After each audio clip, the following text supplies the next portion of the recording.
Yeah, you know what that song has to do with tonight's program? Well, interestingly enough, it has everything to do with Daniel's bisexuality and his lover Jordan.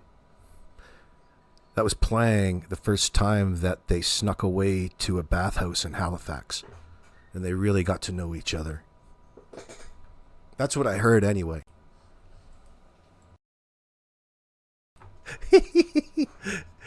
What the hell is this, a gay porno? Stupid things that you can't get out of your head. And if you've got kids, you know what I mean. My God.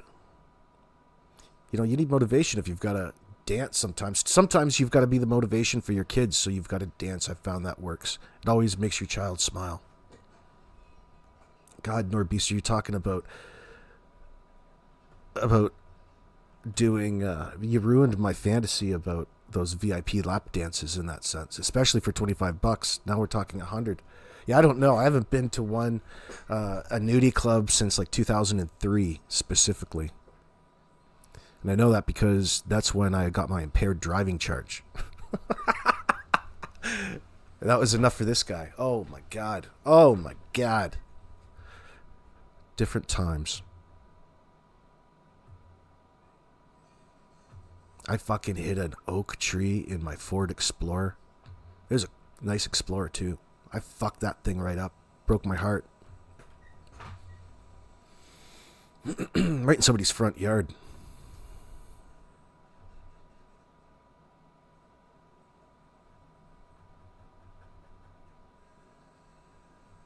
I still tried to make it home after that too. It didn't take too long for the police to catch me. It wasn't any kind of like fantastic Hellcat chase that you see overhead with the helicopters.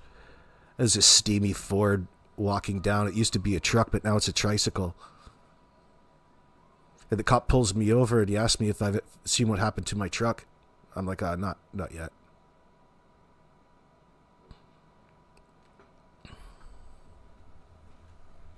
Yep, the gig was up, my friends. Cried like a little bitch in the back of that cop car.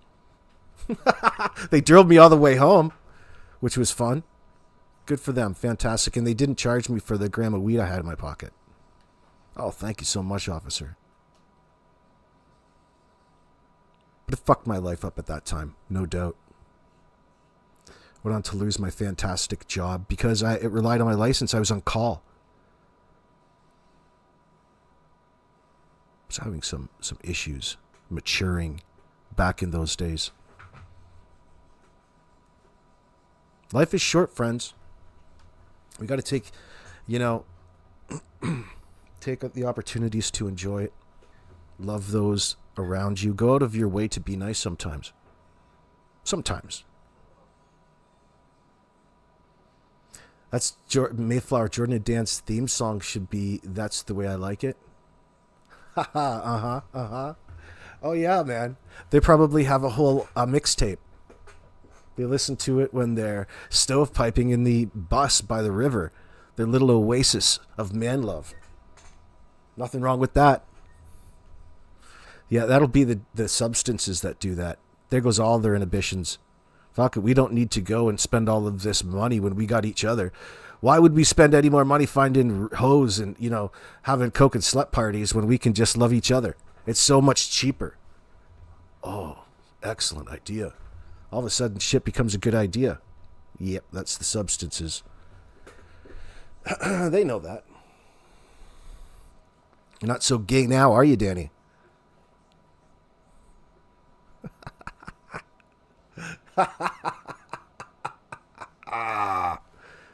Oh, shit. Whatever floats your boat, brother. But somehow, it's an issue because of the circumstances we find ourselves in with Jack and Lily. What a weird bunch of individuals. This is some weird fucking backwoods nasty shit that you write about. It's too hot for TV, man. This is beyond R-rated already. At the end of the day, in regards to all of this nonsense with certain other channels, I had to show people had to do one, like Sonny was saying the other day, that drunk turkey told her he had to do something to show his followers a little something. I'm like, oh yeah, I know what that feels like. And it's nothing big. It just rattles people, and it's a measure of how effective the information is. Listen, got all of these people in my comments telling, oh, can't you just agree to disagree, by God? Listen, that's bullshit statements. That's nothing. That's not a real thing. No such thing as agreeing to disagree. You're right or wrong in this sense. And I just laid it out every step of the way, and only a truth teller in that sense, or an individual, can. The fact is if you don't want that information because it's a shock to your system, you choose to go off the deep end temporarily and blame everybody else in your immediate. It's a factor of human nature. It's expected. A certain percentile of the people will always act a certain way. I'm patient when it comes to that. I'm forgiving in that sense, because by this time, you've got to be learning something up here when you have a channel on YouTube. I don't hold it against too many people. There's always exceptions. There's always bad apples and certain individuals. And by the way, Helicopter Grandma, and everybody out there too, just because you see your name in my title doesn't not naturally think, or naturally mean I'm putting you on blast. It's a way to engage with the audience. That's all. I have all of these notifications. So like Helicopter Grandma, for example, there's these questions that people ask that there's answers. Sometimes you don't have the energy to get into it a little bit more, but it just rings around. Not that it's just a simple question, and it should be answered in a simple manner, and it just sticks in your mind, but it has such a longer than expected answer in that sense, and it rattles around. So that's all that I made that video for in that sense, Helicopter Grandma. Hopefully she didn't fucking have a heart attack thinking that I was going to come after her in some way and expose her. I don't want you to get that feeling at all. Even the people, right down to Detective Tam in that sense. Listen, I'm writing the circumstance, and here is the example. That's all the content was about. And yeah, the Norbe, I'm putting you on blast if you're advertising those lap dances, what you're saying? Yeah, I'm kidding. Hold on. We got a party going on behind here. A Christian party, it sounds like.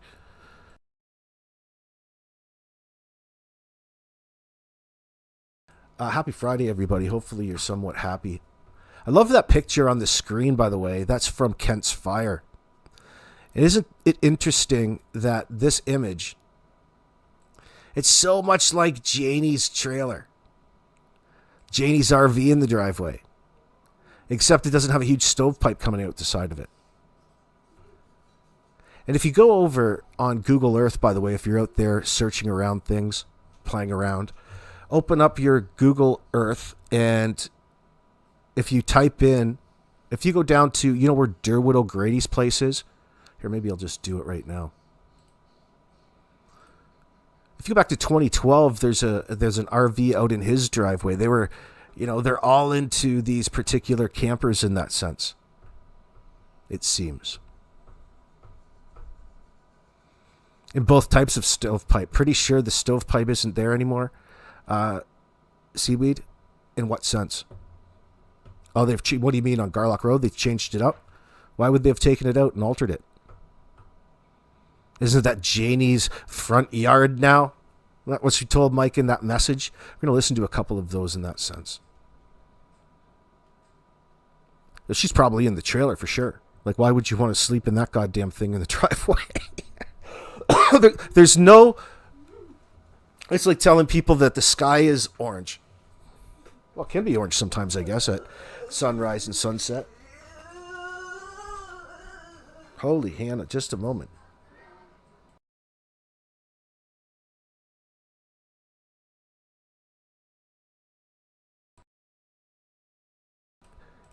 It's all good, but she's all about sidetracking and things like that in real time. She's just so dramatic and over the top.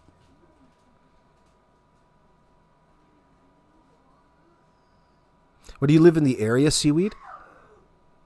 That you know that the stovepipe isn't in the side of the truck anymore? I don't know why you would change it. Unless you're going to tow that piece of shit out of there, which is what they should be doing.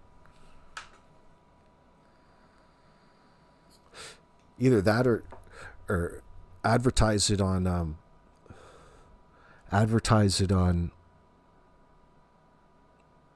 like a site for glamping. Maybe you could advertise specifically to swingers in your area, and charge them $100 or $200 a night for the RV, and they can just park in your front yard and glamp in there overnight. You've already got power and water out there. Got the hose run through the window. Seems pretty self-explanatory. Mr. Hemi 4-speed 420. Winter is over. Stovepipe out. Window shaker in. Oh, is that what's happened? I guess we're getting into that season, aren't we? Still a bit brisk out there, though, to be putting the AC in. Maybe she's got a heat pump. She probably got a $4,000 heat pump in a $200 or a free RV. Donated to her by the RCMP. Bribed her. Maybe a fire marshal paid her a visit. I would expect so, Karen Stevens. That would stick out like a sore thumb. Home insurance. Anybody at the bank. Oh, shit. It looks like, I would have given it, I try to think about both sides, though. I would have given it a compliment if it was out on the middle of the lake. You know what I mean? And people were ice fishing in the bottom of it. There you would think, oh, shit, now they've got it made, bro. But when it's sitting in Janie's driveway, I disrespect it. Well, I mean, I give it a 7 for creativity. But, that's all bullshit aside. In relation to the household, it's a suboptimal place to live, and you're not out there by choice. You're out there to keep your distance from all the chaos that's going on inside the trailer. Janie, being she, has gone out of her way to really suggest that. And there's a reason why she's suggesting it, whether you believe her or not about that. Why it's an issue. It's obviously an issue, and it's probably not the one that she wants you to believe. She's not out there because she's just, a loving, doting step-grandmother in all of this, but wants you to believe that she just loves all of the kids. Another reason, by the way, you have to go out of your way and stand up for what's right in the circumstance at this point in time is to identify, is to arrange the area and prepare it for what's coming down the line with respect to what's going on in the case that has nothing to do with Jack and Lily, but has everything to do with Jack and Lily. These charges and where we're going with the case that the RCMP Major Crimes Unit is working on.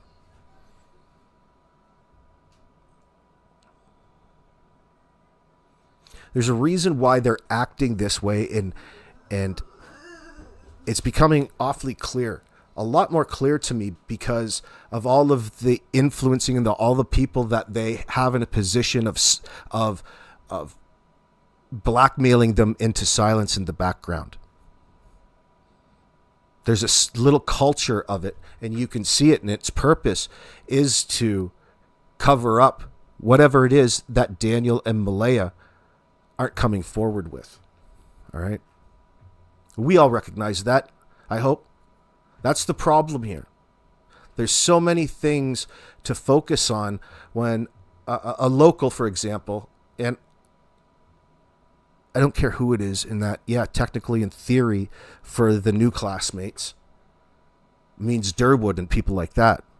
But when certain individuals go out of their way to attack people like what happened with Anita Maxwell in the last little bit, you've got to go out of your way to protect them, to make them feel comfortable in coming forward with any sort of information. It's been a struggle for her to come out to a degree, and it shouldn't be. And that call is probably sourced from inside. Right back to Janie. They're just doing it a different way. And they're breaking free from that matrix, like Wade, which we're going to listen to a little bit of Wade today. Refresh our memories. in honor of Wade. These are truly brave and important people to the situation, and being and putting yourself out there in the public is almost a personal safety guarantee because people are now watching. It's not like let's not forget, you're dealing with child-killing tweakers who are the most cowardly motherfuckers at the end of the day, and all they can rely on is attempts at intimidation from a distance that are more comedic than anything. It doesn't mean that they can't go get a rifle and pull a trigger. You know, you have to be a brave sort to even be bringing up the topic and talking about it with confidence, let alone knowing anything about it. But unfortunately, most of the viewers are being drugged through and trying to figure out the crimes as they're committing them in real time. So when it comes to the Maxwell roofing wars, I know I did the right thing. And that's going to mean a lot down the road when this case develops.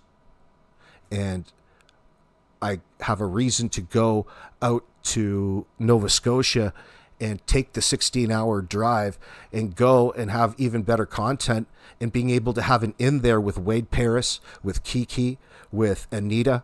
That's the exact ideal in that you need with this particular situation. All right? Now, we've all here trusted Wade since the beginning. That's the type of information that Tint brought back, no matter how he got it. Two different topics there. But at the end of the day, it doesn't affect the information, and it wasn't a factor. That was a window in to what Helicopter Grandma was asking about. There's a prime example of what Anita was experiencing behind the scenes, especially, you know, she's been posting on Facebook right back since May 2nd. She's always really been there. She's got that picture with her and Wade and Cindy. That was during or just after a search, if I understand that correctly, right from the beginning days, right after Malaya came back. So,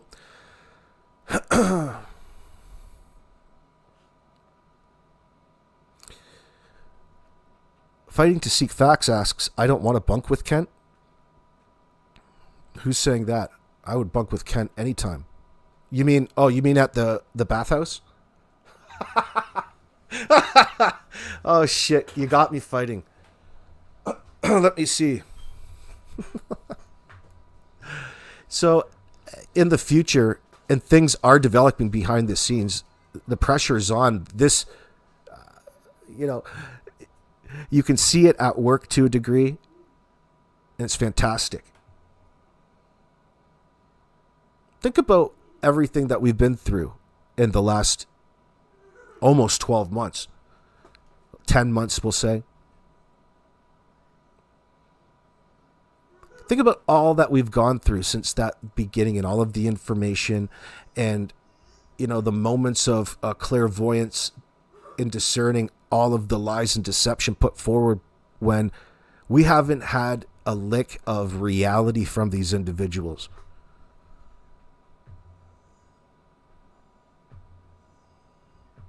Meaning Daniel, Malaya, and Janie. Now, the greater 9 individuals we can all count on, I mean, they've all been out here. They're all somehow tied to this as an accessory after the fact. Because it's an obvious situation when Jack and Lily magically disappeared. Do you think everybody or anybody believes this fucking story that these assholes just portrayed to us in front of the world? Are you fucking kidding us? You better goddamn well do something, and quick. That's probably what I expect their bosses are saying at the RCMP. Listen, I'm not trying to undermine what the police are doing. I just had to get that off my chest. Jesus Christ, guys. Everybody can see it, and they have to agree. It drives you nuts. It's not that we need them, but it just seems this is the worst part of any of these cases, not just the Jack and Lily. It's the worst part. There's a real issue here that individuals choose to take. A course they choose to take, and they remain free. They create the they frame the scenarios in such a way where they plan on getting away with whatever it is they just did to those kids. Or in Orson West.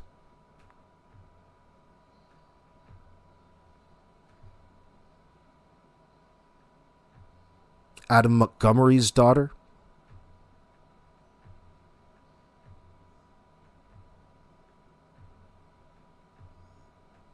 Think about the time, how horrible the things are that these parents have done to their children in that sense. This is a one that is special in everything, just out of how people are behaving in front of the camera. It's obvious that something other happened. They even admit it, right? But that doesn't mean they naturally get to lock them up for that. You still have to figure out what the hell happens, and case building takes time. If you can't trust the information, but at least you know you can't trust the information, you have to go about getting it in a slightly different manner. I respect it. One way Kent can get to all of the hard to get places in the bathhouse. Oh, shit. Oh, dude. He's a maitre d'. Kent's probably the maitre d'. Oh, we're inclusive here, says Kent. I'm going sometime to the spring to open up the house, do a few things. What are you talking about? In Nova Scotia, you got a place out there?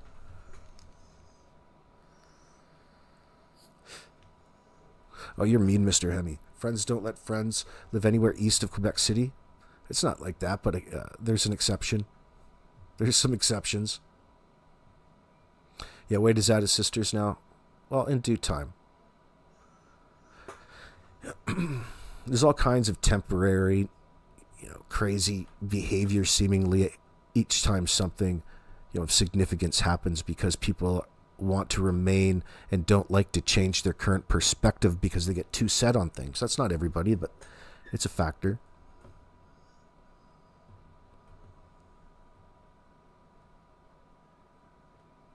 Lobster-themed bathhouse. Fuck, that's not a bad idea, actually. You got some good ideas there, fighting to seek facts.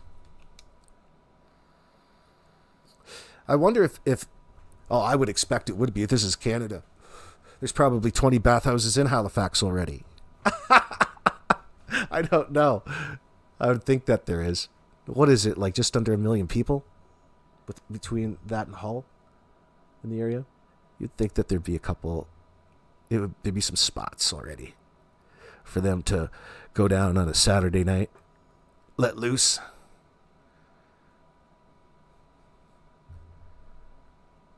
Oh, it's tough love, Mr. Hemi. Well, it sounds like people stick to that because the population is so low out there.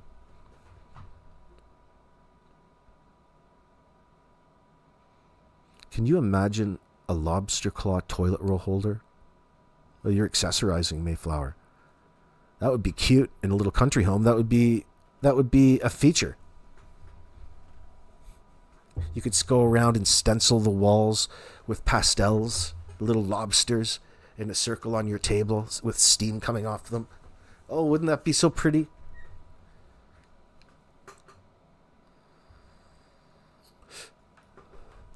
I think Kent's interested in the other kind of lobsters.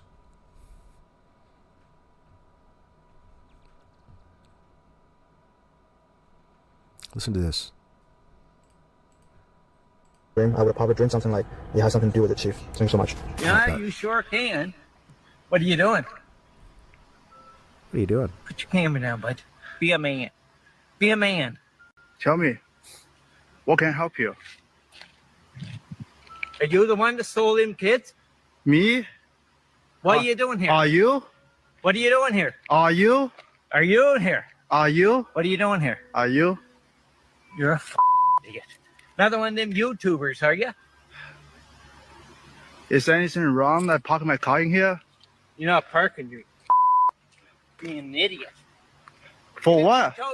You can YouTube all you want. You low-life little Oh, yeah? Yeah. Oh, yeah? You can smile because you got a camera there. Calm You're down. taking my picture. I don't have to calm down.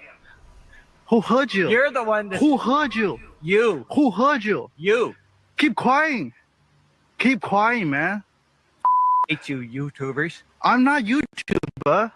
Then what are you doing here? I'm here looking for it. I'm What a are you K-pop star. doing? Why Oh, you take pictures of me then? because you took a picture of me first.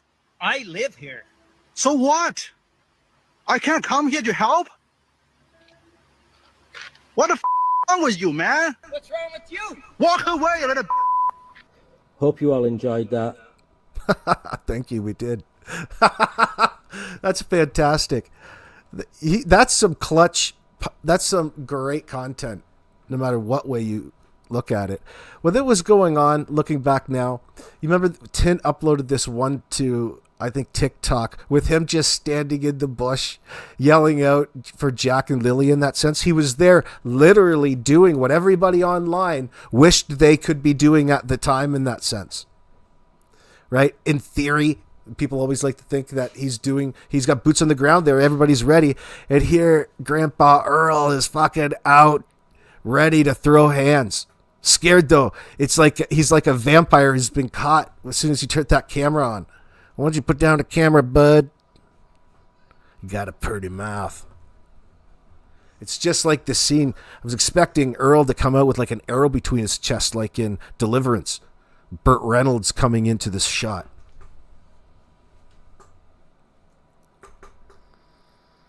Keep quiet. K-pop star, this Tint. He's got some really interesting content.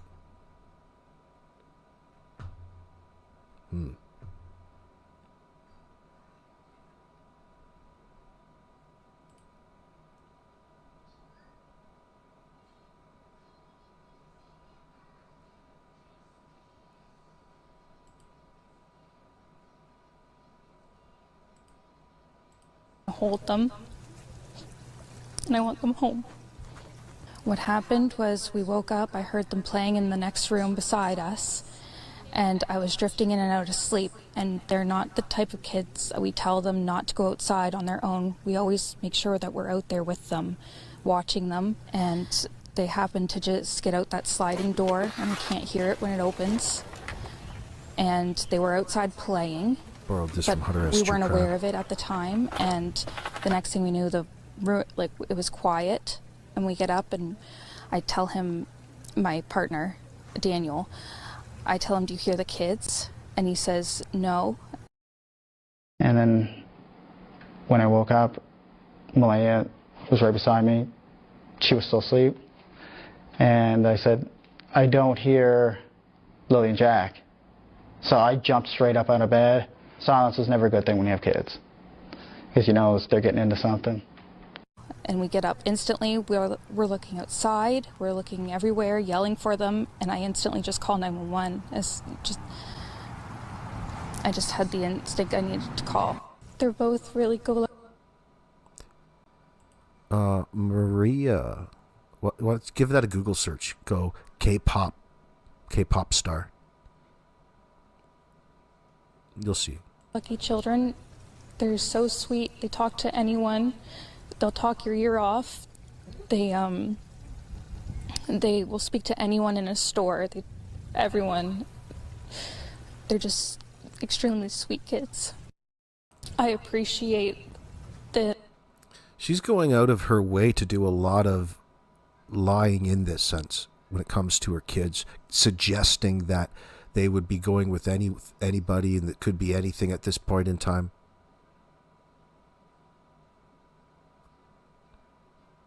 So disturbing. Massive amounts of avoidance, specifically with this instinct. She just instinctively called without verifying, searching for herself. They're not the types of parents to be out there, all in effort to put the blame back onto the children.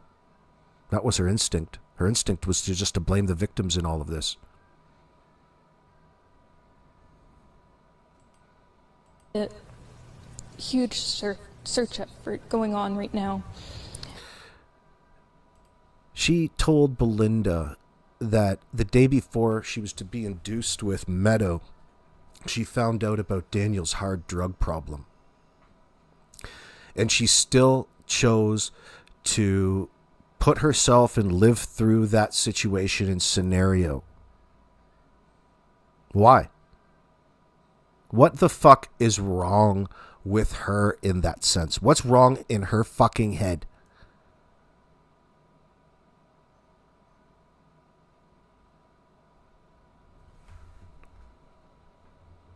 But we've been pushing for an Amber Alert, which hasn't been issued. Not just that they could possibly be abducted, which it is a possibility that they could have been, but just an alert to let everyone know that they... Oh. So an effort to say that your needs aren't being met, the story isn't sticking. They're not going to... It doesn't qualify for an Amber Alert. So you're going to put yourself in a position of telling the experts what it is that they need to change to accommodate your situation at that point in time, with, in the same breath, not even acknowledging what those points are. And you just choose to run away and stay silent. This is 100% bullshit, guilty individual behavior, no matter what way you look at it. It's just a matter of time. You better choose to do the right things. And that's a big motivator when people understand and grasp the reality of the situation enough to come out and say something and speak out. This is fucking beyond unreasonable. This isn't your fucking brother stealing 10 grand from somebody, ripping somebody off.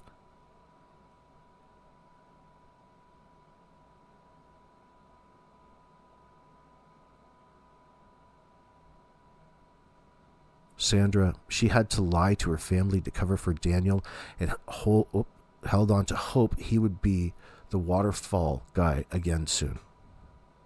Oh yeah, I promise, especially when I'm high. Right after I blew a line up my nose. Well, I promise, baby. Yoink. Ring. They are missing. We had people text me saying that they weren't aware, someone else let them know that they were missing, and it would just be nice if everyone could be alerted. We thought maybe that we found tracks, but it's still uncertain. It's been raining and they're probably soaking wet, but with the sun today, I'm hopeful that they are feeling warm. We're all filled with pain and sorrow because we just want them found. We want them home. Everyone loves them. They are definitely verbal, and they do have possible autism, but it's not extreme autism. It's just they have issues with school, and they don't catch up with the other kids. I just want to remain hopeful. But there's always, in a mother's mind, you're always thinking the worst. Last night was one of the worst nights because I didn't have them in their beds. And I don't want to go through that another night without them. I miss them. Cockamamie. This guy has been meaning to get... Found a good timing to switch topic to Jack. And some of her cousins, they had to do polygraph. Is the mother living here right now or not? No, she was, and she lives in... We took the mother because we found out that he's on drugs. He's on meth, yeah. And meth, and they beat her, so we took her over there. He was here, and then the CPS. The CPS went to their house in December, and they should have took the kids out of there. Like, look at the look of the house. They get the locks on the door, and the boy beat her, this and that. But why'd she stay there? That's what I told her. I saw the house of Daniel Mattel, and I saw this house, and I understand why she come here to move out the next day. No, she could have went to her grandmother's in Bob Hill. You know how many times we tried to... She was at their grandmother's before they went there, Dan and her. He got 2 from a previous marriage, and those 2 that are missing are hers. Then they got the little girl together. And he didn't like her kids at all. But she said they beat them. You just tried it, man. course, this is the voice of Wade Paris in the interview with Tint, talking about how Danny didn't like the kids, didn't like Jack and Lily, and would beat them. That's not a factor. Danny is a pretty hands-on individual. I wonder where he gets that from, Earl. Is that how you're treating old Janie? Is that how she got so angry? That place is right out of a horror film, so it's just a clapping seal. Right. None of them want the children to be found. I wonder why. Exactly. I detect your sarcasm. Deliverance jumps to mind. You want me to pull up that? Which scene? Which scene from Deliverance? There's so many. Remember at the end of Deliverance where that cop pulls up, tells them that they better not do anything like this again? The story that they had to come up with the cop. Why Bert wasn't wearing his life jacket.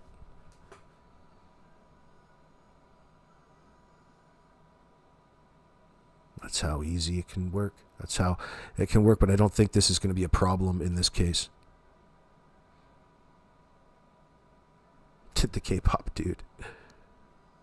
Daniel learned how to treat that women from his father. His women from his father. Yeah. That's always true. Fighting to seek facts. Malaya's a horrible mums. Then add in the effing Mackenzie Martell compound she brought them to. It's sick. It's so fucking tragic. Like we keep wondering why Malaya won't speak. Well, we just brought up a significant factor. 2 points of she just met Daniel on Facebook and moved him right in. Tells you the type of mindset that she was in when she met him. Went through a phase where they probably neglected the kids, but it went unnoticed, undealt with in that sense because other people were around. And when the other people got sick of Daniel and got kicked out, they move in with Janie, and the kids really, it really took its toll on the kids, especially when they had to maintain their schedules, going to school.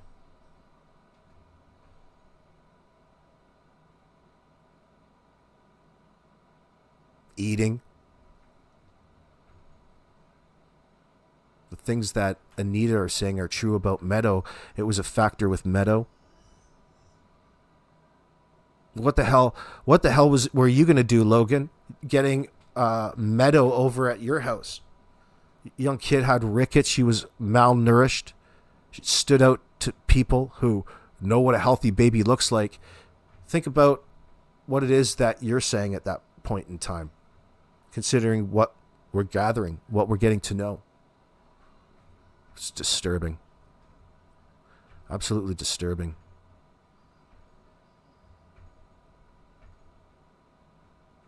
Which one of the Mackenzies don't talk to the rest of them? Which one is the black sheep in that sense?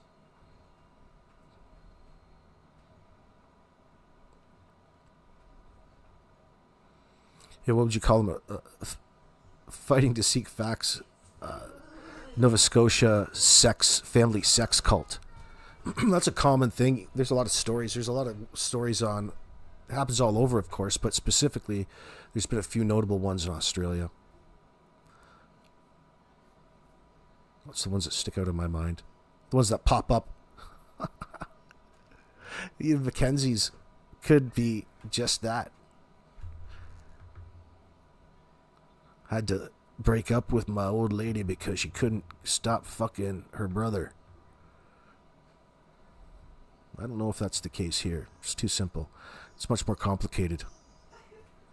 They're truly in love with one another. Who are you to question love? Think about all of the places around there that Daniel has access to, specifically because of the Gettys, Mackenzie associations to the deeds of all of those properties. It should be an answer to you You know, you combine that with Bradley Wong talking about how long he listened to the car come and go throughout the night and all within earshot. You know, that's a big patch of land, and it would cover and suggest that he was out moving evidence, most likely the children. There's 2 children, making it more complicated perchance.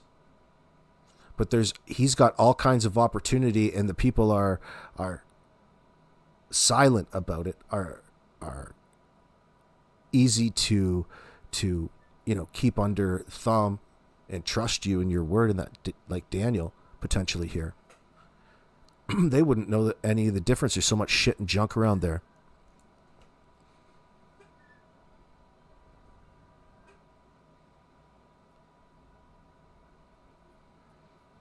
You know, the point to that is Daniel had and has all kinds of options, and you're not going to choose the option that's most likely going to get you caught, like dumping bodies in a public area out of desperation, which is what people are genuinely searching for when they go out there and do these grid searches, because you know the kids just didn't walk away.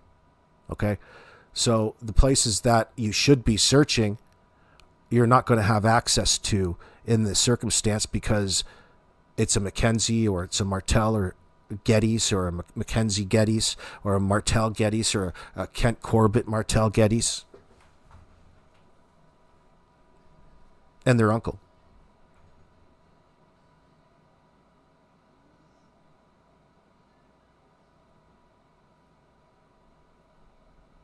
Unless you're the RCMP, then you can just put it on the list.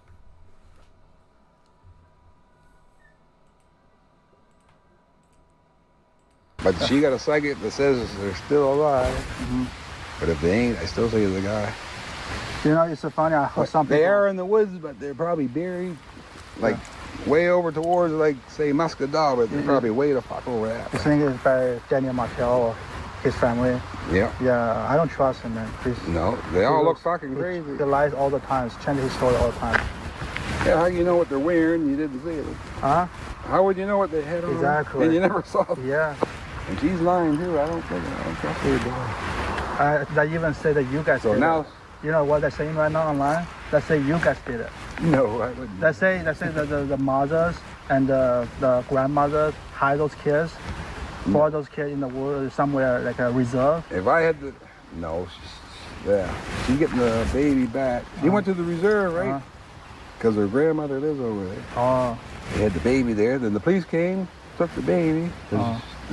She took the baby to Shuey. She wasn't supposed to. So she's living in the reserve right now. She's living. I mean, they're at a point in the conversation where I can't help but bring up the question that I personally have is, what were the circumstances in which were set out for Malaya in order that either she broke them, but why did she lose Meadow after she went with Cindy in that sense? The answer in my head just directly has to do with the guilty knowledge that she's holding, but I know that there's more of a personal specific answer to all of that. Maybe Anita or somebody like that is able to add further details at some point, maybe underneath this video. But just a question that's floating out there. In the reserve with the chief. That's her cousin. Oh, the one in the... I'm related to the chief too. Suvanati? Say it again. Yep, Suvanati. Yep. Oh, that's where she lives right now. Yep. Oh, I see. I don't know. This is these negative energy. It is, man. I never did like being around. I know them. But why would you stay there? This guy's beating your kid. I know. You get what I'm saying? Look at the dirty fucking house. I wouldn't. Yeah. I may stay one night and I say, I know, brother. We can't live here. And 3 months ago, very much we for told her. Oh, before that Thank God for Wade, I agree. 3 months before May, we had the U-Haul truck to move her back to her grandmother's house. We had a big house by Redcliffe and Bob. He's like what the neighbor. He is to this case what the neighbor was to Jacqueline and Trizell West in that particular case. From a public perspective, during the development of the case, in that sense, from the report right through to the time they got arrested, And I mean, what do you remember, if anybody is still around in my chat, about those times, about how crazy of information certain individuals were bringing in that sense? Do you remember the environment? You can explain, Karen? Yeah, you're free to add your 2 cents too. You're reliable in that sense so far. Meadow was not being cared for after they left. Anita said Malaya was useless. She slept all day and drank all night. So who was looking after Meadow? Who was doing the looking after? I'm assuming Cindy, Wade, and other people in that sense. Interesting point.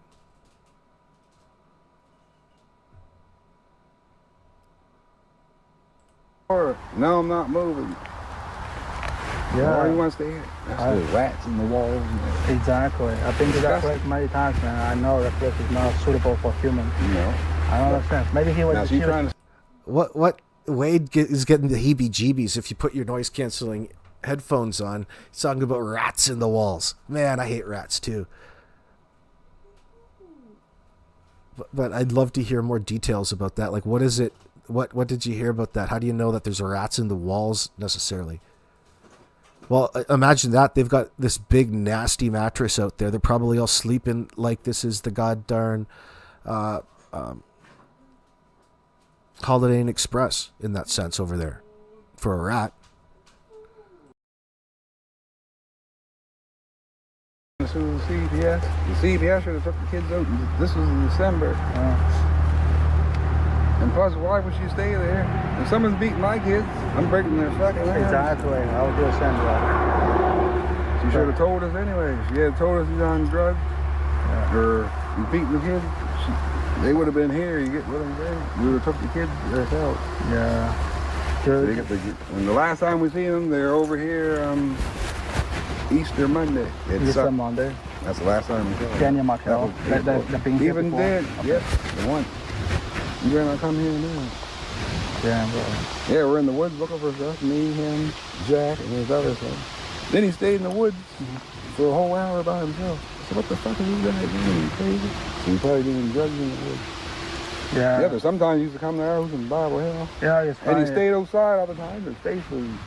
Somebody see the skin is like yellowish, green, and he's dying.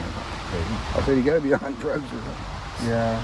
And he's not, every time he dropped the kids off, he was never there. And he probably wasn't even working. He wasn't working no once a week.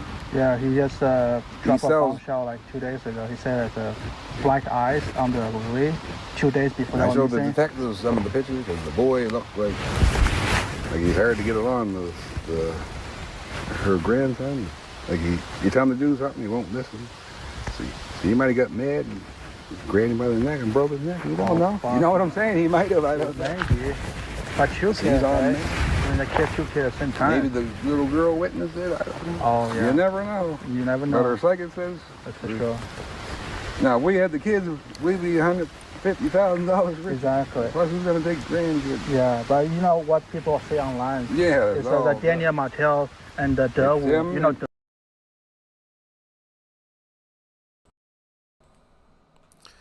Wasn't that interesting? Karen Steve says the reason Meadow was taken because Cindy had 2 previous charges with CPS. It's starting to be a little bit more clear. There is a disruption in the normal flow of family life with Cindy, Malaya, and Patty. She had lost custody of Malaya and her brother, Hayden, so CPS wasn't going to let her take care of Meadow in that sense.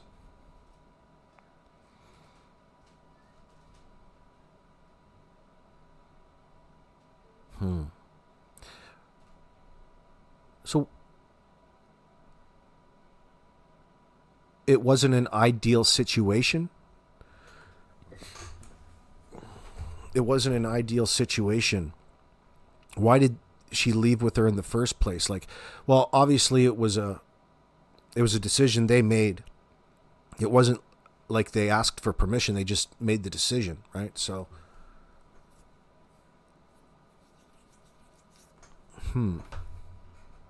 interesting. Okay. Thanks for the information. Wade and Anita took care of Meadow. Cindy and Malaya were busy partying. See, interesting that you're saying that. She took off with Meadow because she knew CPS was on the way. Her mother was at the CPS office when Anita took her to the reservation.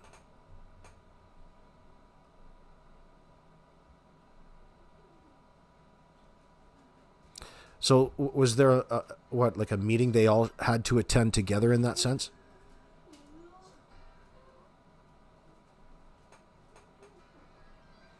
Doesn't make sense so that she could keep Meadow as long as she was with Cindy. Well, we're not clear on that, Vivalda. We're not completely clear. We're just getting some information now.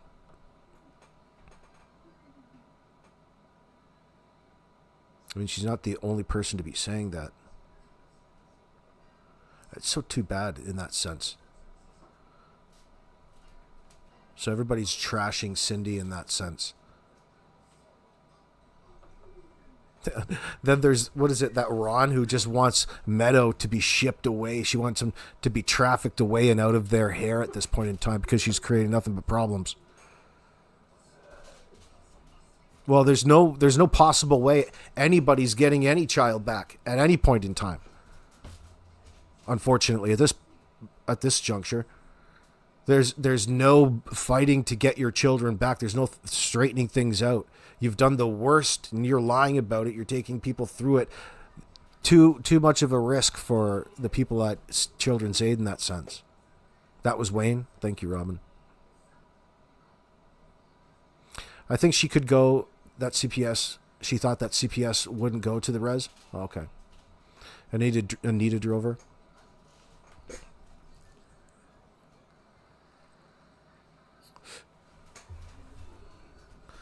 So her answer to protecting her family was essentially losing custody of the only child she had left. That's just so bizarre to wrap your head around, isn't it? Because really that's what you're describing. She chose self over her child in this sense. She gave up Meadow. They had to take her away from her because she wouldn't essentially find stable housing in this sense. She didn't choose to protect her child. She was given the opportunity. That's what it looks like.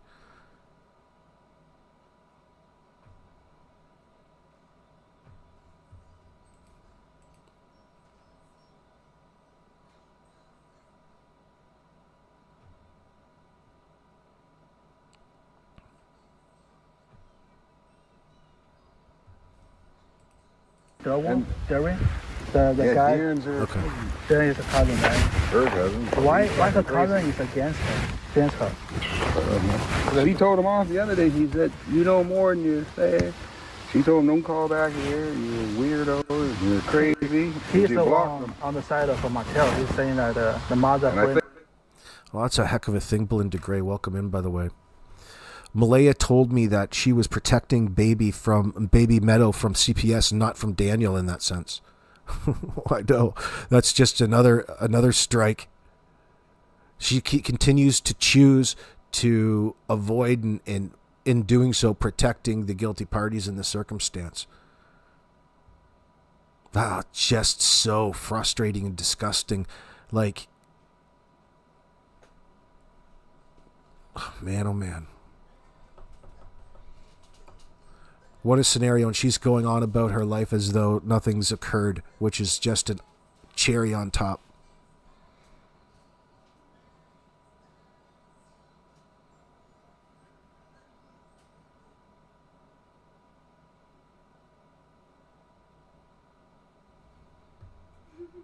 I think his... No, they ain't his or Darren's wife, I think, is related to Darren's wife is related to Darren, not Darren, or what's his name? Daniel. He's related to Daniel's animal. Same as the CPS, he knew that we were open reserve. See, how do you know? So he's probably related to somebody in the CPS. And we got a friend that works for like another Children's Aid. And there was no file that she was there in December. We're suing them, and we're suing the people for harassment. Fuck, man. Yeah, there's no file that she was there. She just went down. Now the house like that, I'm checking to see if there's food in the fridge. I'm checking, see if there's locks on it. It's just had to use the lock. And Daniel's daughter, she's like 8 or 9. Her name is Rain. And she said, Malaya locked them in the room. You know more than that. I don't even like her around. So then there's Wade talking about Daniel's child Rain from a previous relationship, talking about Malaya locking them all in a room. So it sounds like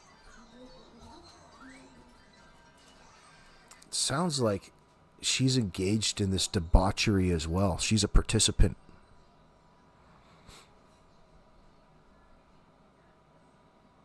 That's so difficult to come to terms with for many people, I believe. You know, and there's no ignoring it.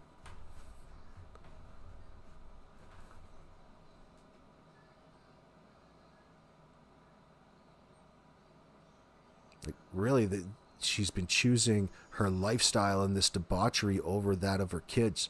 In fact, you know, putting her habits far ahead and therefore all of the money flow towards sustaining mother's little helper rather than feed the children,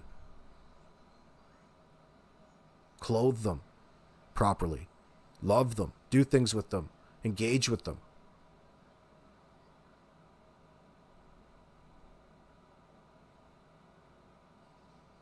That was the last 2 years of Jack and Lily's life.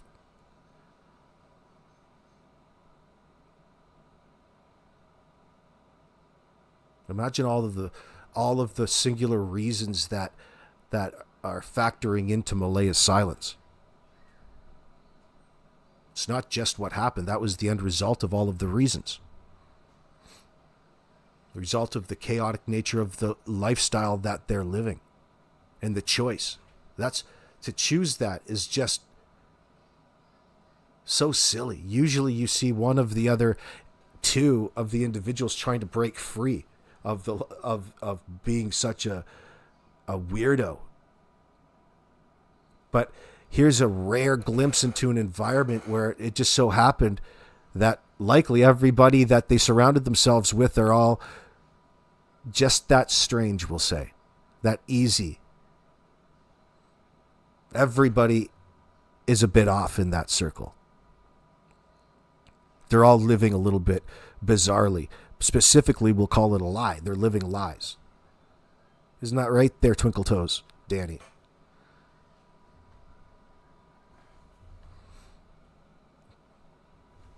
Danny's finally found himself a partner where he can get high every night and go out and fuck dudes, specifically his buddy Jordan, I hear. This is real talk. This is real talk. Is it true? Is there anything wrong with that? He's allowed to do that, I guess, but it's the fact that he's lying about it. And his romantic relationship with this Jordan Geddes. And the Thursday morning. And the visit.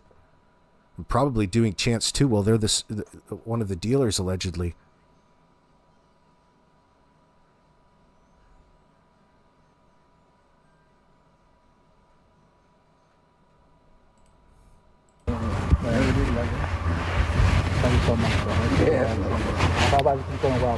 Yeah. They just won't not send that down. Yeah, we'll send it down, bro. So, like everyone. Water retriever is a Pakistan dog, man. I used to have one myself, like it down 2 years ago. Really? It was 14, and I don't know what happened. It kept throwing up, and then 14, I mean. Then his eyes kept going like this. And he had to suffer all day Sunday because they're not open. They had to put him down Monday. Sure. Yeah, his name was Kavai.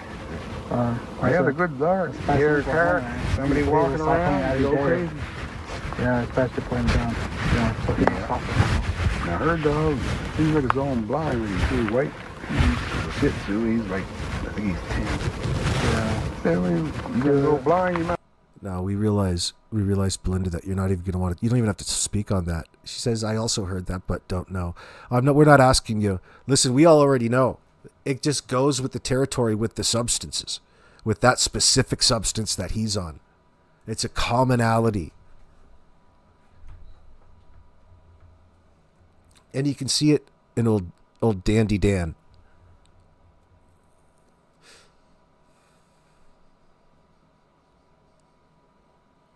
Only that kind of debauchery is going to get you at this level of trouble there, Danny boy.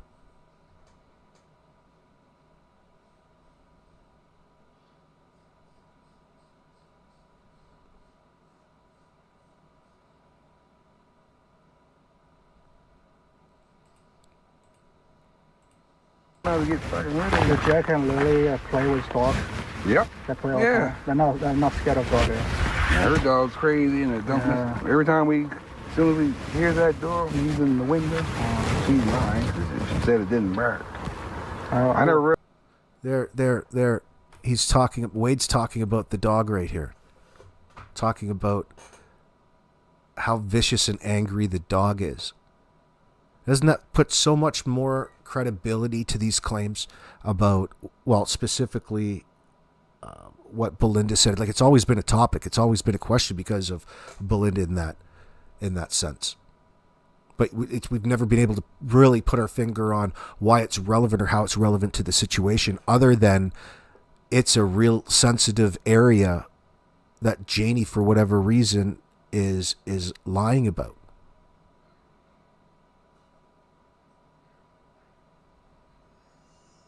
Here's Wade making observations about just what people are talking about.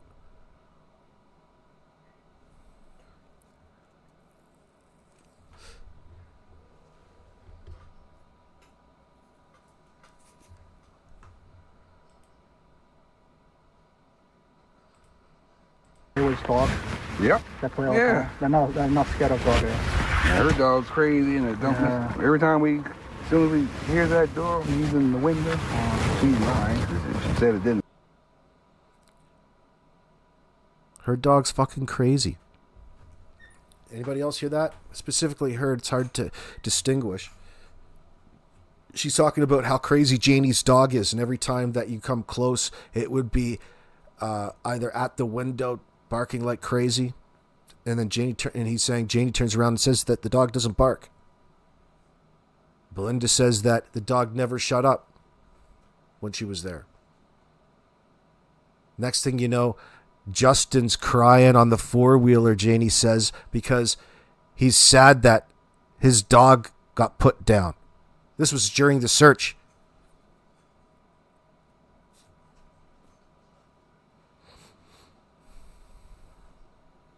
They put the dog down, and searchers found a dead dog during their ground search, in that sense, way back during this particular time. And of course, they're not going to be making these connections for you unless you're into that sort of statement analysis and you can recognize it.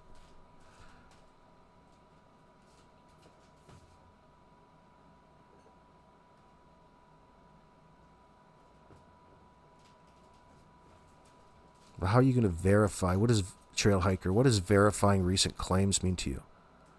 Like you're trying to verify somebody making a claim? Exactly what you typed? The question is, what does it mean to me, dummy? Anyway. Fucking stoner. I never really listened to what you said yet. Imagine when my dog passed away from the police stroke, I was crying all day. They had a cat up at the grandmother's. And we always had the two dogs, and they play with the dogs all the time. Yeah. So they're trying to say they don't know nothing about dogs. Imagine last 2 kids. This must be tough. How's Malaya doing right now?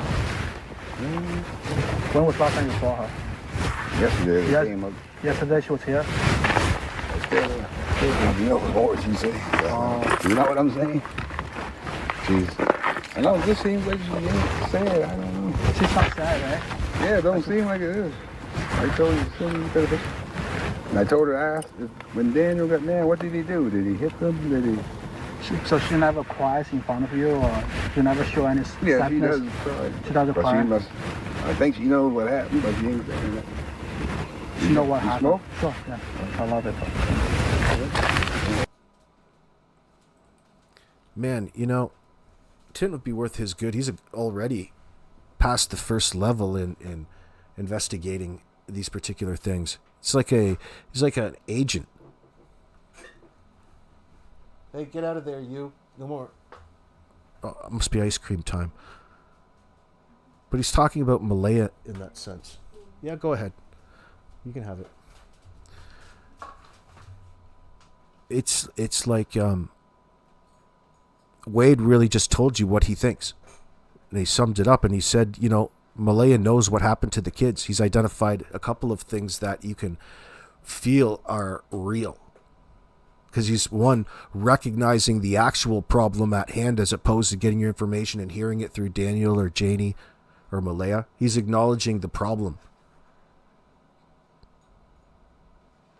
without directly saying it. So he talks about Malaya. He believes that Malaya knows what happened but isn't saying anything. It's probably still like that to this very day in that sense. Do you imagine?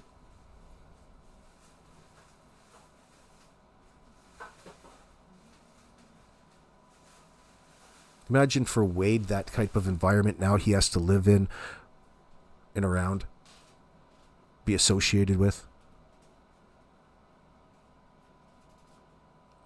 I can understand why he says he doesn't feel safe in that particular environment. But I wonder if there's more. Didn't I see on Mike's channel today a picture of Pitbull behind Justin on the ATV? Yeah, well, that's one he made himself. He imposed that. What, with his head floating in the clouds? Yeah, Vivaldo. It was a composite. Yeah, that was a depiction of Justin's dog at that point in time. And, of course, Justin is silent as a mouse, a dormouse. He won't say boo.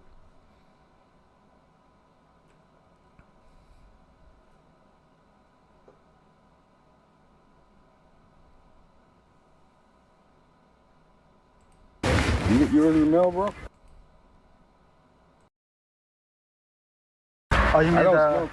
is it Malaya leaving the reserve or is it another one, super lucky? She's staying there because we're giving her a house now. Oh, she's getting a new house over there. Yeah. That's where she's from, no, because her dad's from India. Oh, her grandma. The kids ain't over there because I was over there. Her grandma is in Sudanati. Yep. And she's with her grandma right now. And I'm related. Trying to look if I'm related. And she lives with the chief. She lives with the chief? Well, he does such a good job. He does a really good job here, Michelle. You believe this one tidbit from Wade is a tiny fraction of the massive debauchery that was going on there. I believe it was way worse what went on the daily over there and what kids had to endure. You know, you said it all. Fantastic statement. Yes, sadly, this was a major factor into what happened to Jack and Lily. This is the same thing that they all want to stay silent and not admit to. But you can see all of the signs. You can see the obvious factors. It's just so bizarre to voluntarily walk and put yourself into that position thinking that you're making the right decision in life. Like that, I never see it. You think zero is the lowest point, right? And then you get surprised and there's an even lower point than the one that you just thought that you witnessed.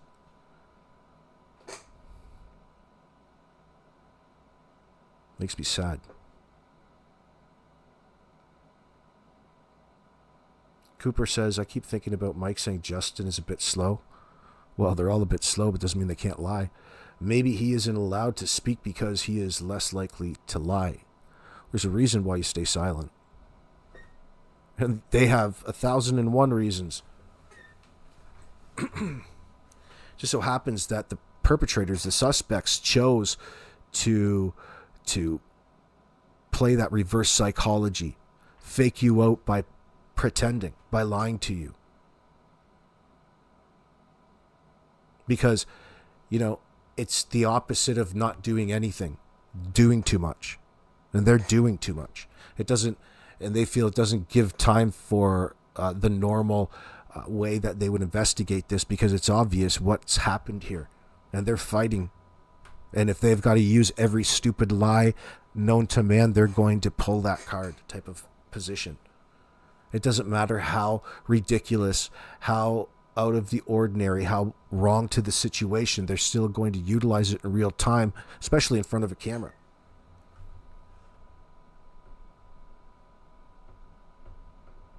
Until the RCMP are ready to take it to the next level.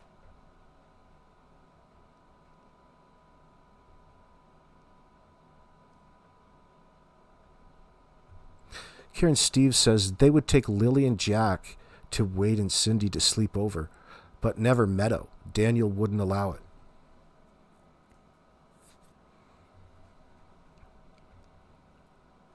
It tells you that there's some weird control factor going on behind the scenes, some weird fucked up, you know, 3rd century sex cult like fucking reason. Oh, you go drop those kids off. I'm going to watch you on my Google track so I know where you're going, girl. Then you can come back and put on that strap-on dildo for me.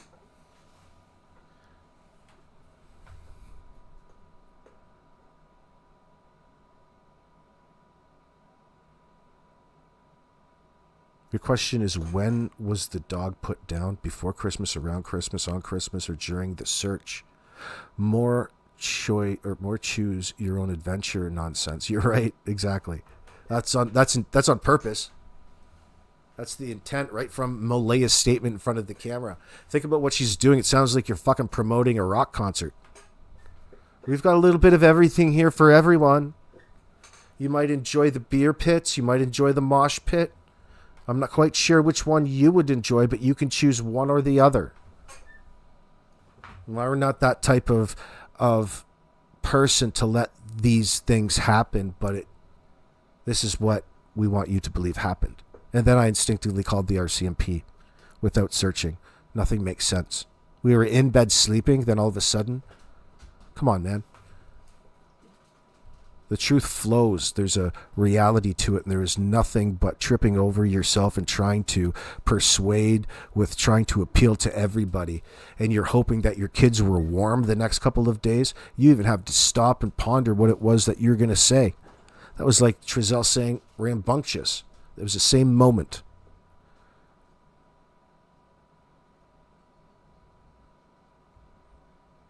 We know you're lying.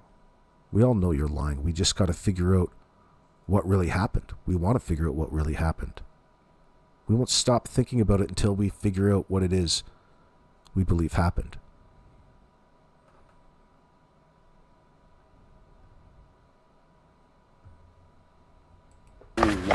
Michelle McDonald Glasgow. She's living with the chick right now. She's living with her. Wow. She got like a house on beside her, like an apartment. Do you know what a house looks like? I never wasn't at her. We're related to the chief somehow. But most of the How come she's living how come she's living? You know, it really shakes my fucking head about it is everybody around there. You're such a close-knit family. You've got all of these brothers that come over and visit you all the time, and you didn't say anything. You didn't notice anything out of the ordinary. You didn't see the type of conditions they had kids living in.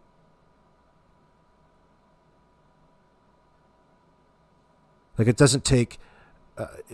you're either down with it or it stands out to you. If you're down with it and you can't recognize it, there's a problem. But Wade and Cindy sounds like they were recognizing it all along the way.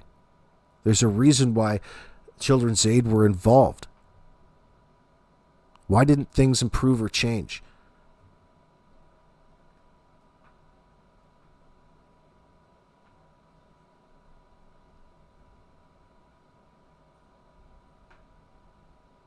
Is she related to a chief?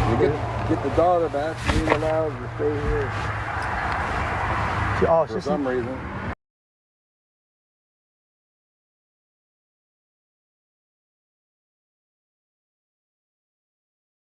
Hold on.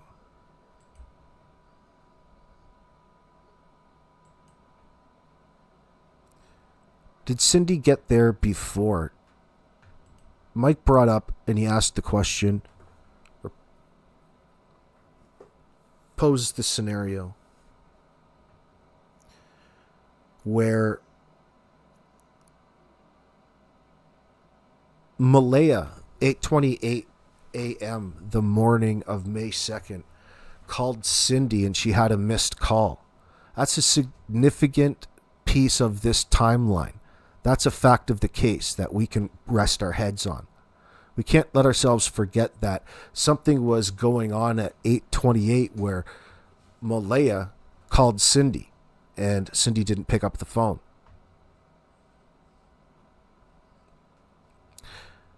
And Mike in his video was bringing up this association to Daniel's suggestions to police that there was something off with Cindy and the timing of everything. Now, he fucked it all up. I think he said got there too late or she lives this far, but the insinuation is that there's an association between the two, and we're expecting Daniel probably to be deceptive or misleading, but there's a point to why it is he's bringing it up in the first place. And that's the association on face value. Now, whether there's more to it or not, it's just something to look out for, something to observe.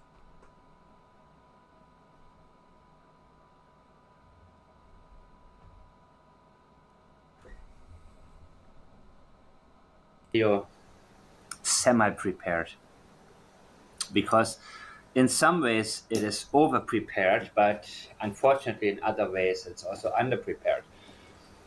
But more than anything, I just want to talk for 1 minute, because if I go over things too quickly, there's a very good chance that my point gets overlooked, because the truth is usually short and to the point.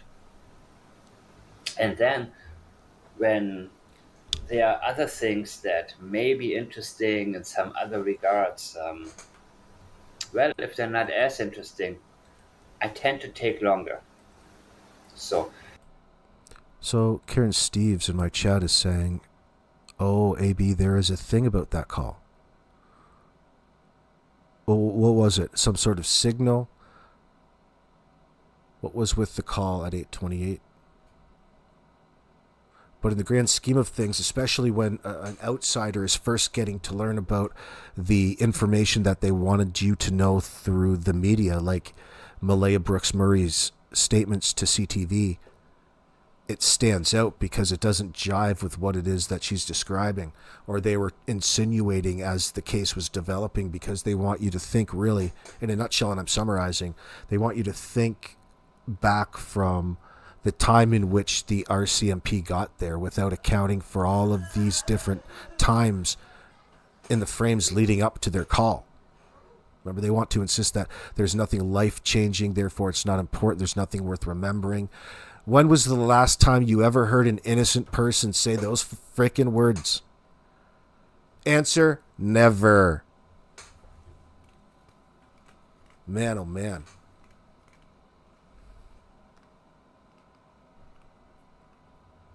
Some people think people came to help clean up before the 911 call.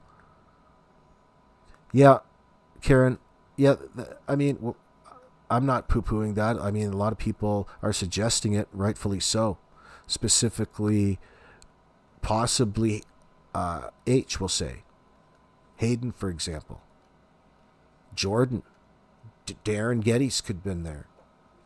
Think about all of the reasons and the mistakes that they made in trying to be deceptive every step of the way in their relationship that was bound to come out. They've never been honest with anybody once. In fact, they wanted you and tried to persuade you into believing their lies and deception for the sake of figuring out a mystery.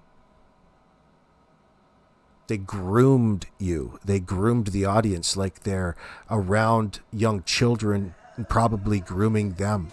These are child killers. These are sadists. These are individuals who are your enemy if you have children. You protect your children against people like Daniel and Darren and Jordan and Janie. Specifically Daniel. Was chronic masturbating ass. Get yourself a watermelon, boy.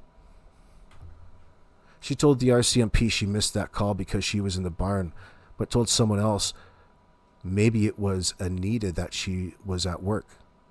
Yeah, so caught her in a lie, caught her being inconsistent. Well, put it on the wall. Put it up on the wall with the others. Yeah, no doubt that there is an active conspiracy and cover-up going on in the background. Now it's incorporated others.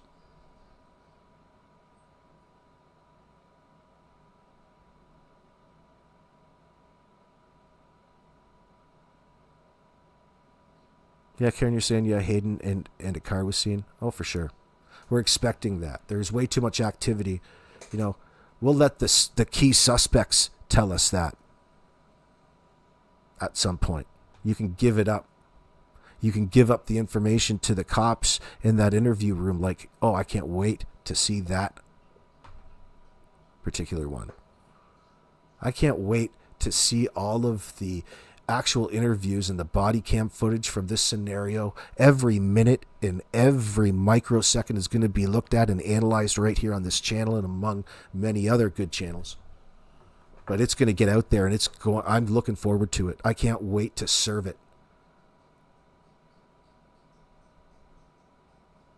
What a fucked up situation.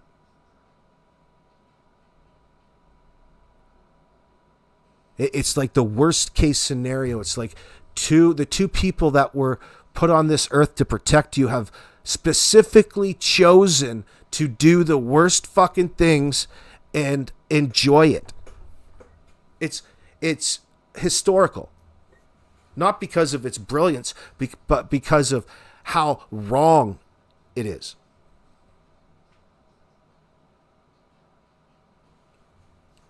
Yeah, that's a double reason to stay silent, Karen Steves. The cover-up is to save her daughter and probably maybe her son. Would make sense. That's enough pressure. She got a lot of nerve, though, trying to spin it and put it back onto the RCMP as if it was their fault and they're not doing something fast enough. Like they're so reliant and dependent on the federal agencies to figure their fucking lives out for them in this sense. They're all a little bit too itchy to put it off onto the cops as though they're not doing anything or they're never doing the right thing or it's not. There's a problem with it. They've never appreciated it since the start. One, you haven't told the cops exactly why they're there in the first place. You got a real problem with touching grass. You have to have all of us remind you about what the reality of this situation looks like.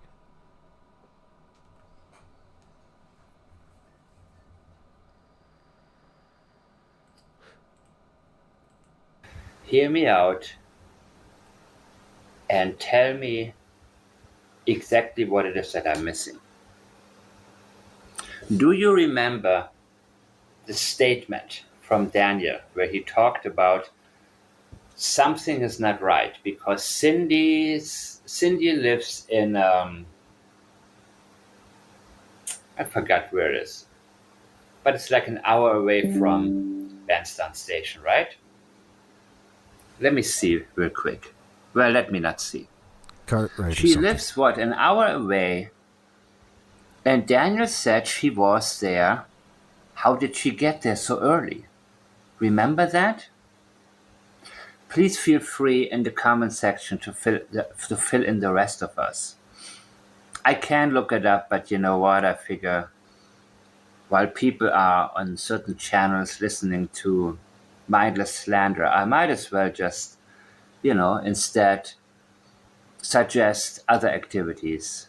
And if you have some information, which, it'll take me 2 minutes to look up, but I think I want to rather get to my point because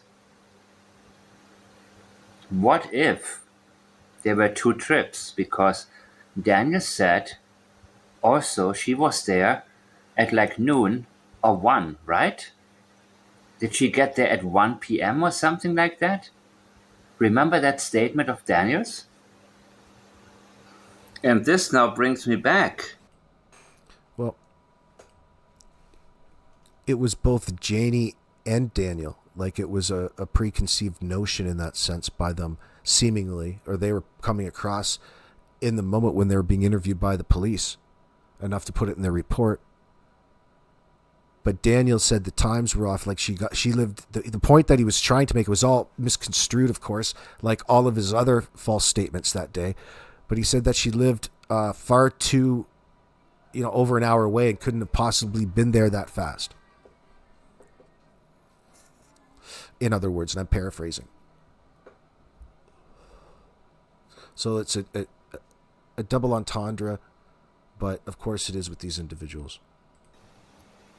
To the question, which car did Cindy use to get... Which car did Cindy Murray trade in, and why did Cindy Murray trade in her car? Mike has brought up his question over there. Let me hit you up with this link for those of you watching in the future. But, oh shit, don't do that. What? Don't do that. Hold on. Oh, there we go.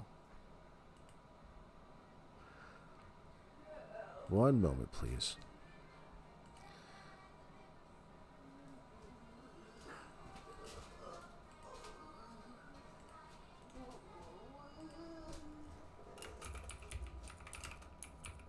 I'm getting the notion that what the suggestion is going to be is that, potentially Cindy's car, and Hayden had access to it, was used in part of the cover-up and part of the removal and the destruction of evidence in this particular case throughout the night of either May 1st into May 2nd. And then after the fact, when Cindy probably suspected it, she wanted to get rid of it and went and traded it in. Wentworth, thank you very much. Wentworth is the answer. You probably already know that by now. A little trivia on the go.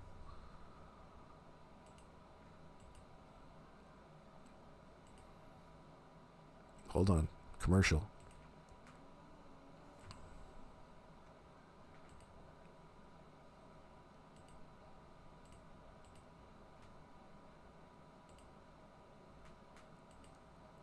Got to sort out my panels here.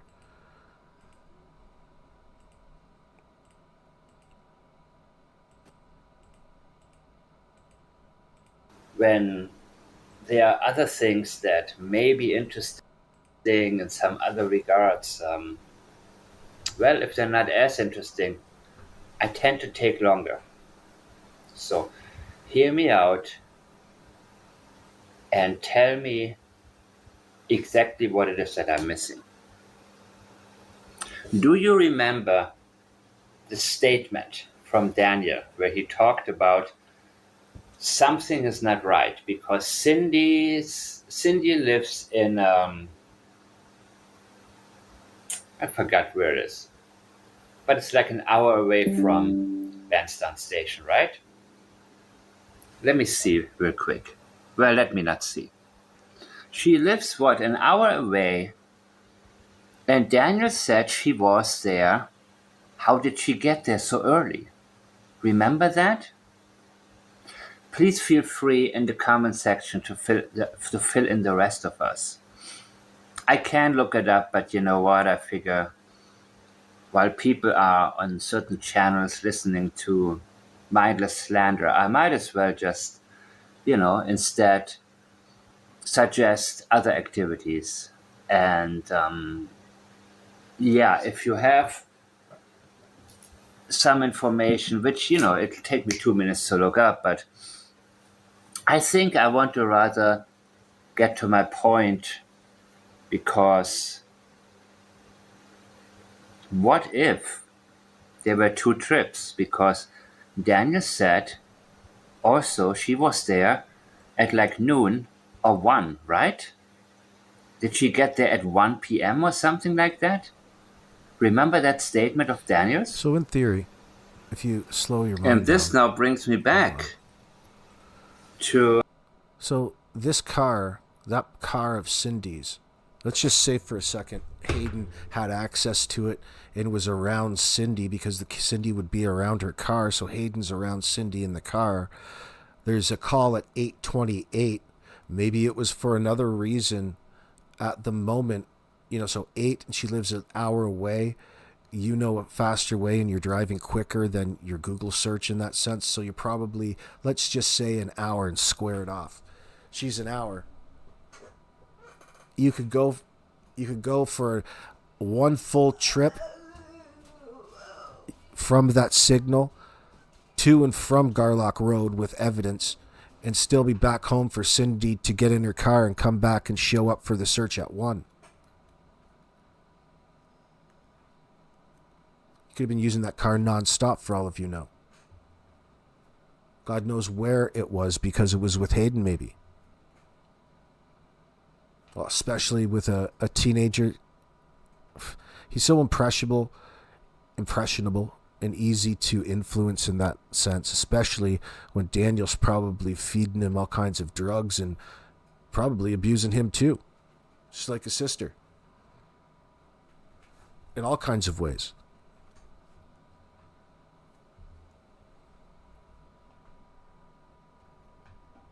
The car was traded at Hyundai in Amherst, you're saying? Heard Hayden was driving it? That's what I'm getting the sense. The question, which car did Cindy use to get there? Because remember one thing. There was a missed call from Malaya on Cindy's phone at 8:20. And now you guys can fill me in again if you feel like it. There was a missed call at 8:20 a.m. on Cindy's phone from Malaya. Did Malaya call her back later, and when? Did Cindy call her back, and when? Was that some sort of sign for Cindy to come? Was Cindy already aware of what had happened the night before? Or could it be that at 8:20... Listen, that last point is strong because, well, we know what Daniel's triggers are. We know one of them. We know an example of one of the things that's going to set him off. Don't we, all you good little trolls out there? What's that going to be is whatever conflicts that they have going on internally. Daniel set off by Malaya going through the routine of contacting her mother through video chat, and all of a sudden that puts him in a situation where he's in an environment where somebody's verbalizing all kinds of things that are really wrong in the situation, like his abuse, and she's going outside their relationship, which is like the ultimate betrayal in that sense, especially to a control freak like him. So Cindy would be in that loop of information. Imagine all the fucking things that she knows that Wade is shocking us with, that Cindy didn't first take charge of the situation, recognize it, and have to throw a trump card on her fucking daughter in order to outwit the truth on behalf of these two poor, helpless children that we're hardwired to protect.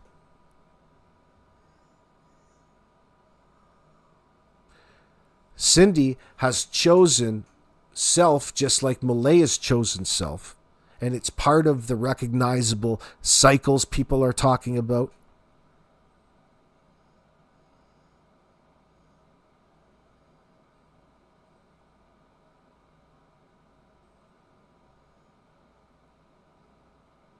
What a horrible position that you put everybody in.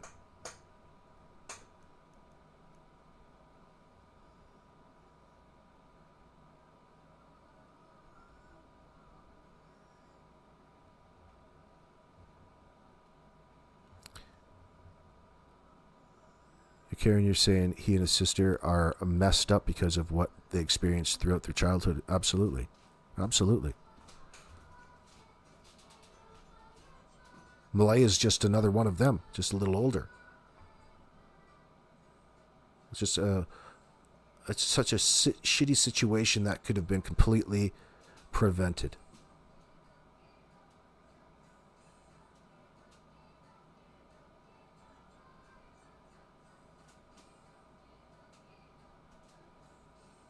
That's what's shocking.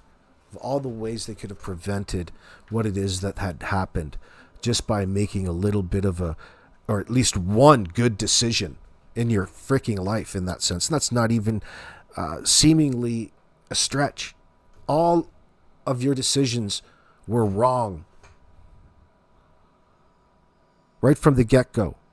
And you refused to do what's best for you or your family. Why? Why? What was going on in this control factor with this particular family? I don't know. We're going to find out. But it doesn't look very well for Daniel in that sense. When Cindy received the missed call, she and whoever else went into her car, drove up there and possibly removed something. Helped clean up something, took off. And then, afternoon, returned. With Wade, with whoever was there then, and acting like she had never. We're constantly looking for the factor or what it was, the event, we'll call it, the primary event that would have taken Jack and Lily's life for everybody to have the necessity to cover up and reveal the reality around what's gone on instead of push this false story.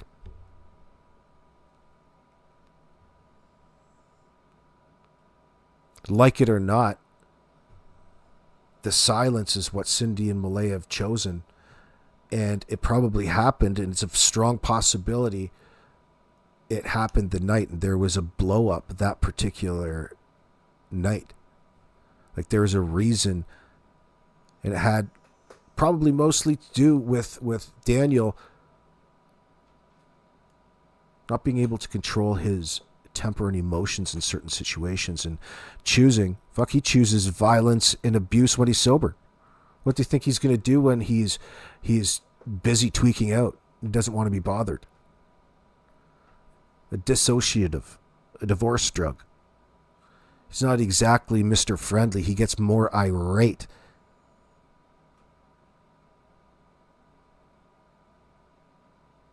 And thinking weird shit. And ultra paranoid.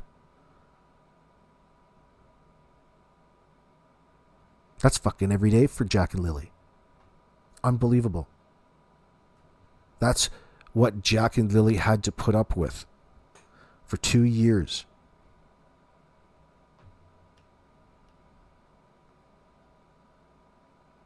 And the reason that it didn't stop 6 months in, 3 months in, is the same reason it didn't stop on April 30th, it didn't stop on May 1st, and it didn't stop on May 2nd.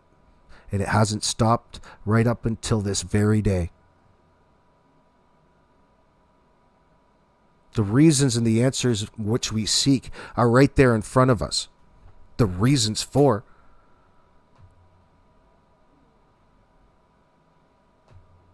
This is how they've been operating. That would make them all really morally wrong and beyond, but all kinds, and open themselves up for all kinds of litigation and legalities coming their way. Responsible, culpable, because it's an environment of neglect and abuse. And Cindy for whatever issues that she's got going on in her life are still an issue in this present day.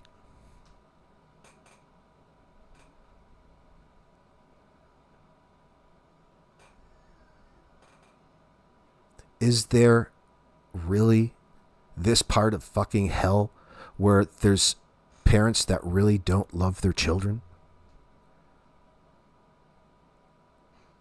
It's so shocking. These are the depths that force you into coming out with the most cockamamie, desperate lines in order to just refute the obvious in the moment.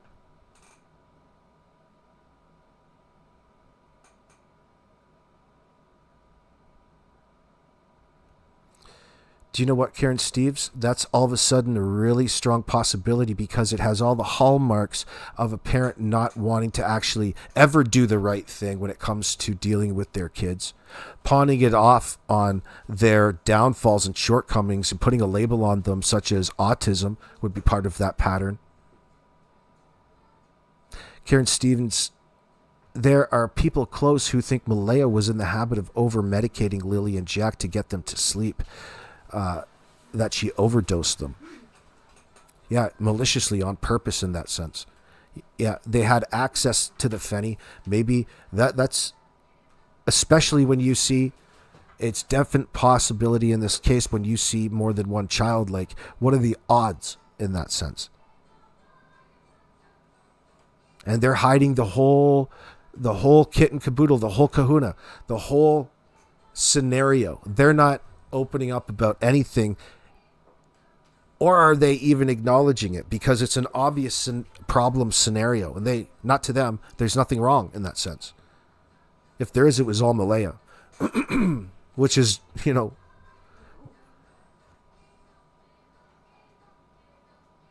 not about being accurate. It's just about them using it and pointing blame in the moment.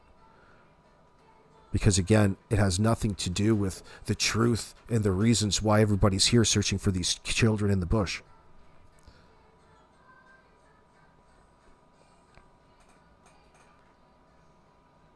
Yeah, you can bring in Mayflower, good point. You can bring in the fact that there's elder abuse that's a factor in all of this with Patty, and intimidations on the inside. And of course, Durwood would be involved somehow in all of that after the fact. He's right there in all of that. You can see that pattern. Karen Steve says, unable to love the childhood they both had might have made them incapable of love. Recognized. There's nobody around to love them. There's nobody around to hold them and say it and reinforce it and show them all of the right things.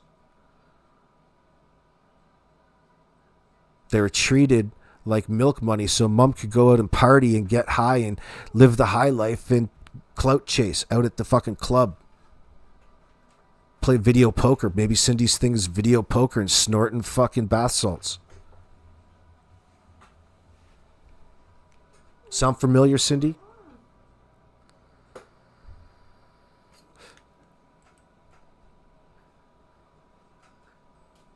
I've been there before. Like she hadn't been there before.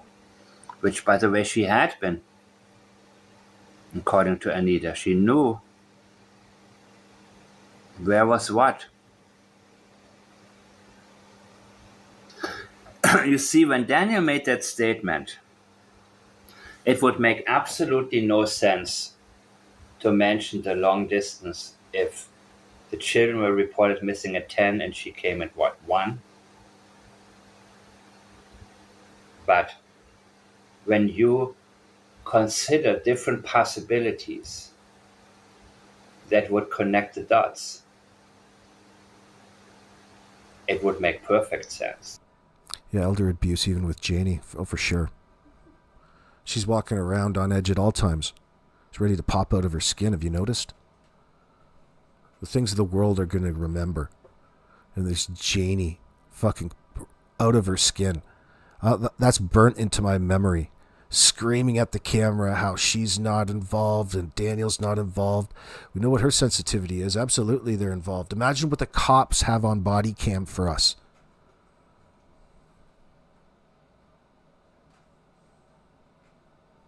Oh, no snarky pants. I'm talking about the real bath salts, the ones that you get at Bath and Body Works at the mall.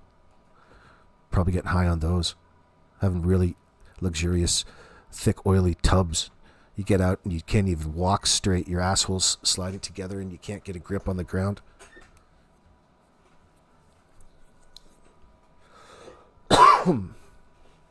You're thinking the gas station.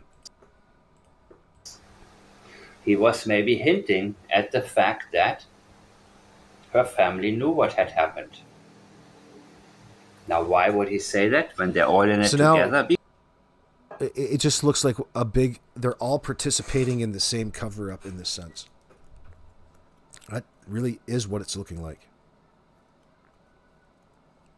Putting it back on, especially with Cindy, putting it back onto the RCMP. It's just such a mystery. I wish they hope they figure it out someday. I couldn't even imagine.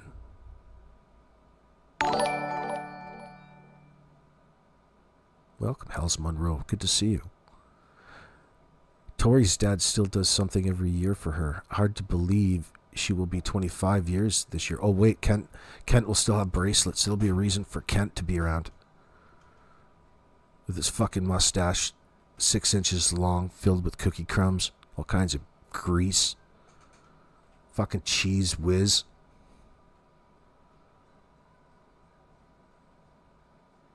Avon Skin So Soft oil. The little balls. Oh, the potpourri. You kids smoking that fucking potpourri again in there? Nasty. They used to wear that in Victorian times because your grandparents stunk so god-darn bad. People were against bathing, especially if you're from the Isles. You need to carry these things around on your wrist because of the fucking reek. Smelled like wild animals.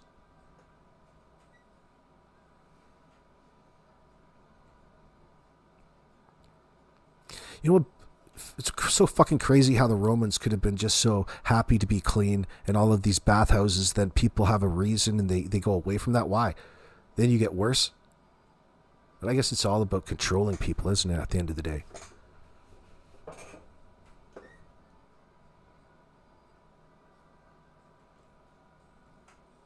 To the point where you don't bathe at all because it opens up your pores and it allows in all kinds of bad things. Look at all the weird things people believe. Medicine is a good example of it throughout history, historically. And you imagine, I wonder what we look like now, what we'll be laughing at in about 1,000 years.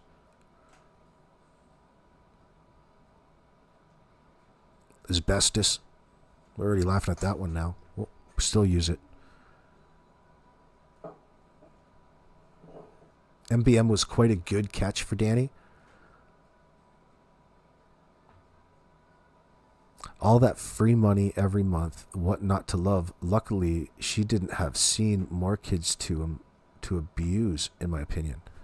All it took was him to compliment her on her eyeshadow. She was a willing participant. She was an easy sheep.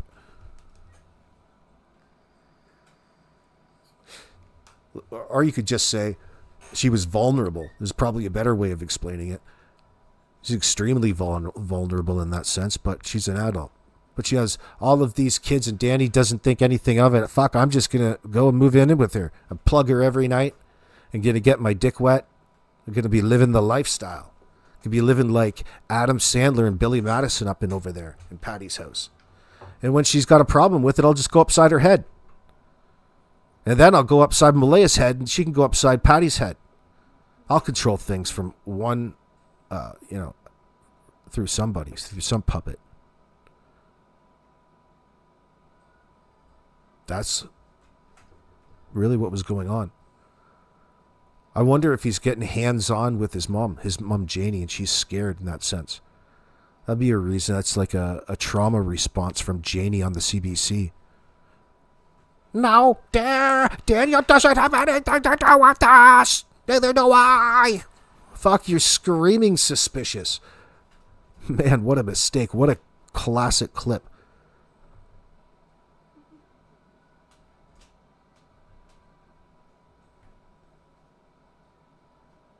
She knows Cindy and Malaya won't say anything because it's not in their nature. Because he's the abuser. When you're in a position of power over another person, whether it be you just battled to the death when you're two grizzly bears, there comes a moment in the fight where you can stand over, even on the basketball court.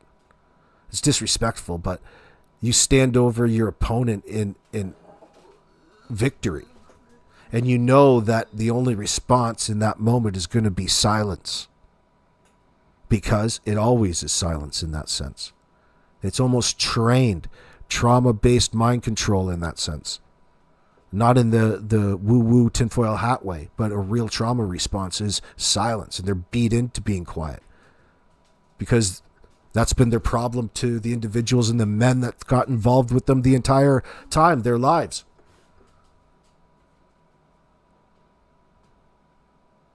Probably. Potentially. Sammy, thank you very much for your super sticker.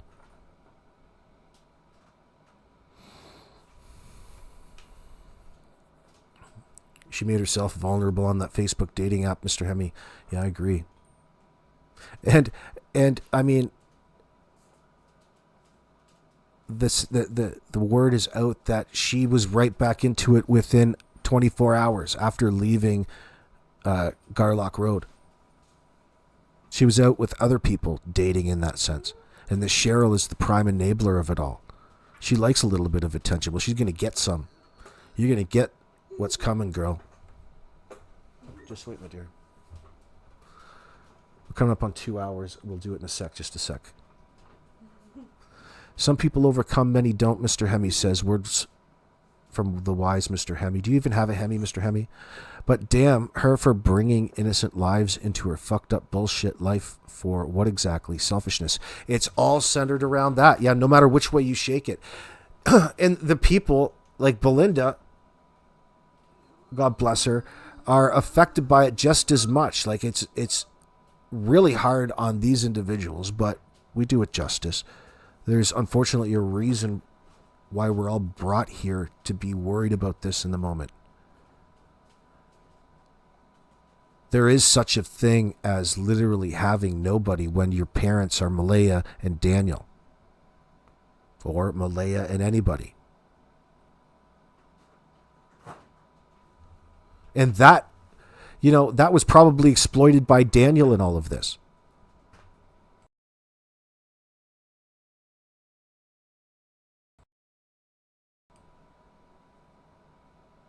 All right, friends.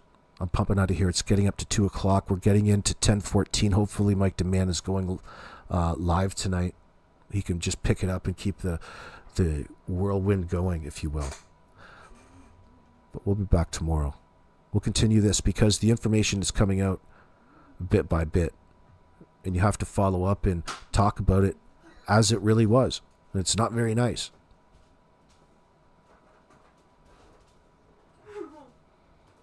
But that's okay because there's this G-Funk that I'll leave us all with after this, and I'll talk to you guys tomorrow.